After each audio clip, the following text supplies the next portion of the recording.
Selamat pagi, salam sejahtera. Perkenalkan, nama saya Marta Adriana Kamlasi, NPM 12200039. Pada kesempatan kali ini, saya akan memberikan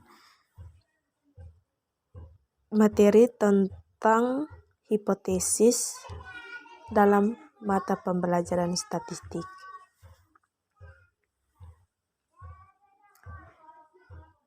Hipotesis adalah pernyataan tentatif yang merupakan dugaan mengenai apa saja yang sedang kita amati dalam bentuk usaha untuk memahaminya. Asal dan fungsi hipotesis. Hipotesis dapat diturunkan dari teori yang berkaitan dengan masalah yang akan kita teliti.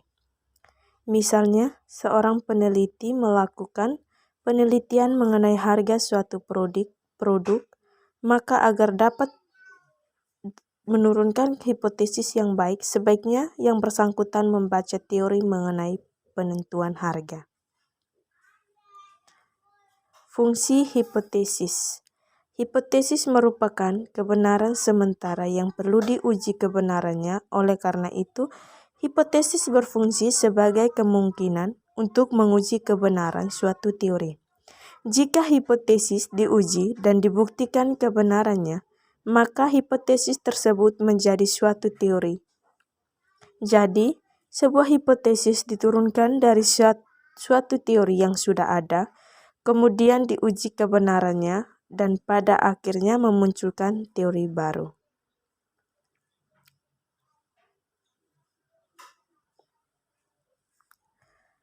Fungsi hipotesis menurut Nation ialah sebagai berikut. Untuk menguji kebenaran suatu teori, memberikan gagasan baru untuk mengembangkan suatu teori, dan memperluas pengetahuan peneliti mengenai suatu gejala yang sedang dipelajari.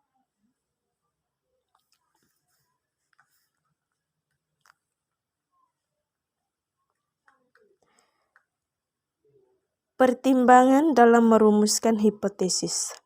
Harus mengekspresikan hubungan antara dua variabel atau lebih. Maksudnya, dalam merumuskan hipotesis, seorang peneliti harus setidak-tidaknya mempunyai dua variabel yang akan dikaji. Kedua variabel tersebut adalah variabel bebas dan variabel tergantung. Jika variabel lebih dari dua, maka biasanya satu variabel tergantung, dua variabel bebas. Pertimbangan dalam merumuskan hipotesis yang kedua harus dinyatakan secara jelas dan tidak bermakna ganda. Artinya, rumusan hipotesis harus bersifat spesifik dan mengacu pada satu makna. Tidak boleh menimbulkan penafsiran lebih dari satu makna. Jika hipotesis dirumuskan secara umum, maka hipotesis tersebut tidak dapat diuji secara empiris. Pertimbangan dalam merumuskan hipotesis yang ketiga harus dapat diuji secara empiris. Maksudnya ialah memungkinkan untuk diungkapkan dan bentuk operasional yang dapat dievaluasi berdasarkan data yang didapatkan secara empiris. Sebaiknya, hipotesis jangan mencerminkan unsur-unsur moral, nilai-nilai, atau sikap. Jenis-jenis hipotesis. Hipotesis yang menyatakan adanya kesamaan-kesamaan dalam dunia empiris. Hipotesis ini berkaitan dengan pernyataan-pernyataan yang bersifat umum yang kebenarannya diakui oleh orang banyak pada umumnya.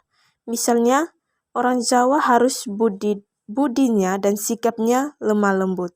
Jika ada bunyi hewan tenggeret, maka musim kemarau mulai tiba. Jika hujan di kota Jakarta banjir, kebenaran-kebenaran umum seperti di atas yang sudah diketahui oleh orang banyak pada umumnya, jika diuji secara ilmiah belum tentu benar.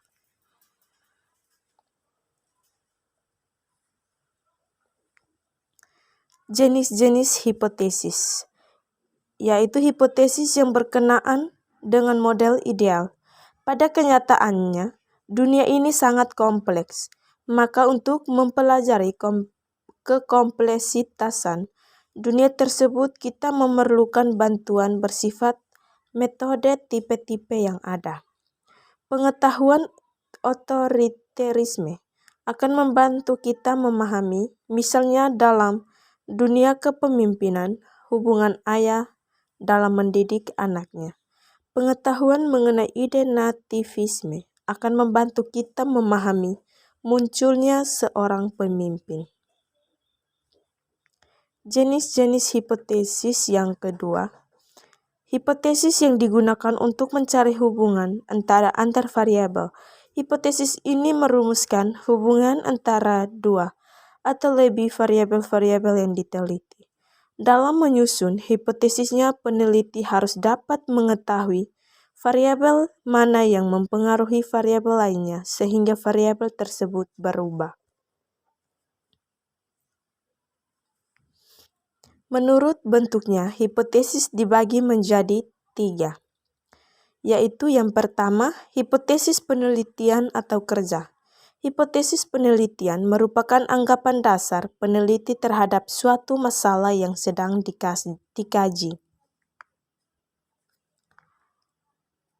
Menurut bentuknya, hipotesis dibagi menjadi 3,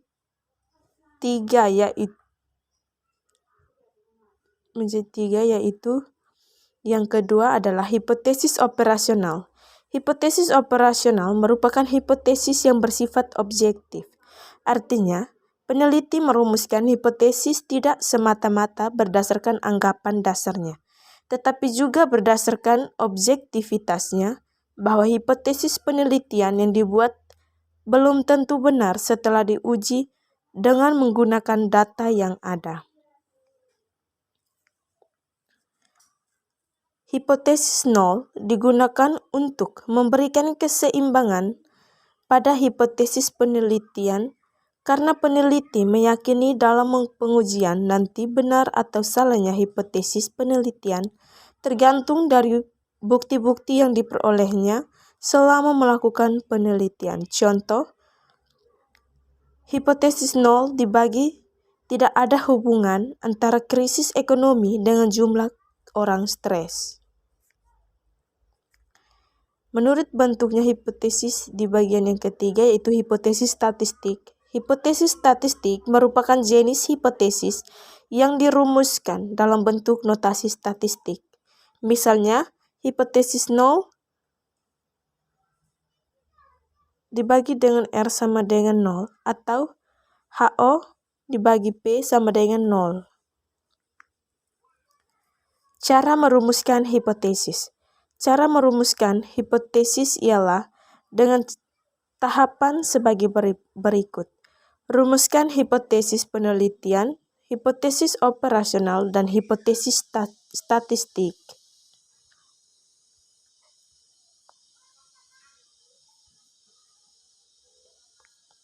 Hipotesis penelitian. Hipotesis penelitian ialah hipotesis yang dibuat dan dinyatakan dalam bentuk kalimat. Contoh, ada hubungan antara gaya kepemimpinan dengan kinerja pegawai. Ada hubungan antara promosi dan volume penjualan. Hipotesis operasional. Hipotesis operasional ialah mendefinisikan hipotesis secara operasional variabel-variabel yang ada di dalamnya agar dapat dioperasionalisasikan.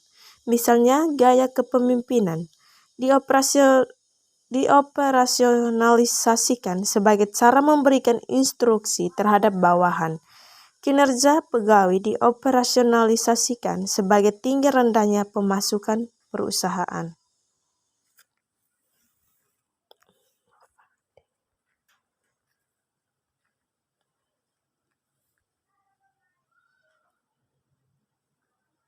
Hipotesis statistik. Hipotesis statistik ialah hipotesis operasional yang diterjemahkan ke dalam bentuk angka statistik sesuai dengan alat ukur yang dipilih oleh peneliti. Dalam contoh ini, asumsi kenaikan pemasukan sebesar 30%, maka hipotesisnya berbunyi sebagai berikut. HO sama dengan P sama dengan 0,3. H1 dibagi P sama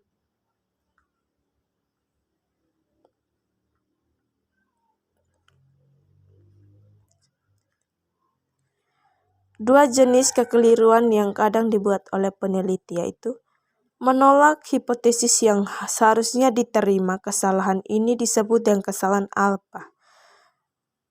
Menerima hipotesis yang seharusnya ditolak. Kesalahan ini disebut dengan beta.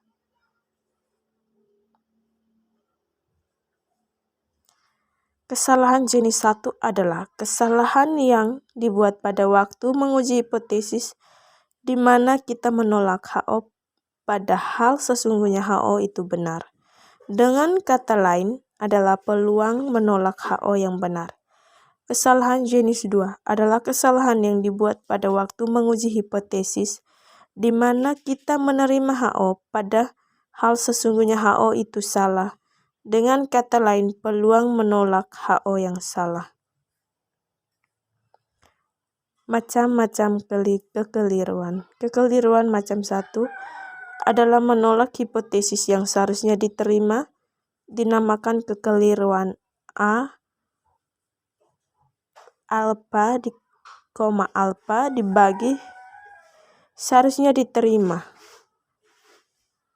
Peluang membuat kekeliruan macam 1 disebut juga taraf signifikan, taraf arti, taraf nyata.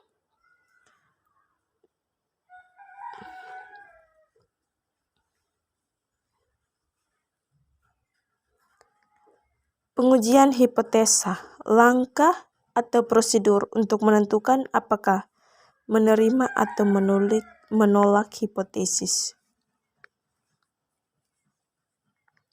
Persisnya, jika rumusan masalah Anda, adakah hubungan jam produksi terhadap volume produksi, maka hipotesis penelitian Anda seharusnya ada hubungan jam produksi terhadap volume produksi. Maka hipotesis operasional Anda, HO tidak ada hubungan jam produksi terhadap volume produksi. H1 ada hubungan jam produksi terhadap volume produksi. Jika alternatif A mempunyai perumusan tidak sama, maka dalam distribusi statistik yang digunakan terdapat 2 daerah kritis. Masing-masing pada ujung distribusi. Luas daerah kritis pada tiap ujung adalah setengah alfa. Karena adanya 2 daerah penolakan ini, maka pengujian hipotesis dinamakan uji 2 pihak, seperti kurva di bawah ini.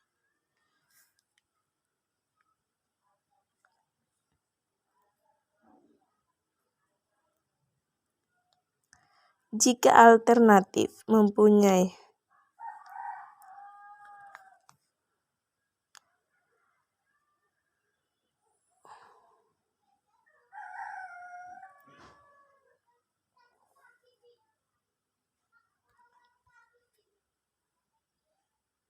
maka dalam distribusi statistik yang digunakan terdapat 1 daerah yang letaknya di ujung sebelah kiri. Luas daerah kritis adalah alfa. Karena adanya 1 daerah penolakan ini, maka pengujiannya hipotesis dinamakan uji 1 pihak, itu pihak kiri.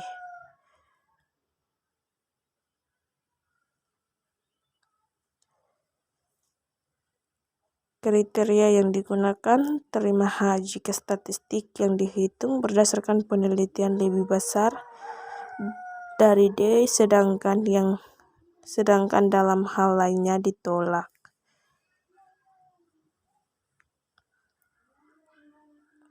Sekian materi hipotesisnya.